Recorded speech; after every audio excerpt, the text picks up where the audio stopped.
Hi అండి. ఈరోజు వారాహి అమ్మవారి టెంపుల్కి వెళ్ళానండి. ఈ టెంపుల్ ఎక్కడుందంటే మణిపాల్ హాస్పిటల్ లోపలే ఉందండి. చిన్న టెంపుల్ ఇది. చాలా బాగా పూజలు చేస్తున్నారు అక్కడ. నవరాత్రులు అమ్మవారికి వారాహి నవరాత్రులు చేస్తున్నారు కదా, ఒక రోజైనా దర్శించుకుందాం అని చెప్పి మా ఫ్రెండ్ ద్వారా తెలుసుకొని వెళ్ళాను.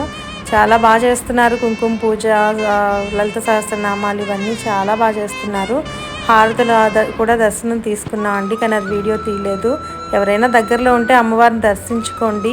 ఈ టెంపుల్ మార్నింగ్ 6 to 12 వరకు ఉంటుంది, ఈవినింగ్ 6 to 9 ఉంటుంది. ఈ నవరాత్రుల వరకు అయితే 9 వరకు ఉంటుందంట. మిగతా రోజుల్లో 7కి అలా క్లోజ్ చేస్తా అన్నారు. వినాయకుడు ఇక్కడ చాలా బాగుందండి, చిన్న టెంపుల్ అది. ఈ అమ్మవారిని కొలిస్తే ఏంటంటే మనకున్న శత్రుబాధలు, అడ్డంకులు ఇలాంటివన్నీ పోతాయని. అమ్మవారి దర్శనం నాతో పాటు మీరు అందరూ కూడా చేసుకోండి. చాలా శక్తిగల అమ్మవారిని మనం అందరం వినే ఉంటాం కదా. వారాహి అమ్మవారి దర్శనం అందరూ చేసుకోండి. బాయ్.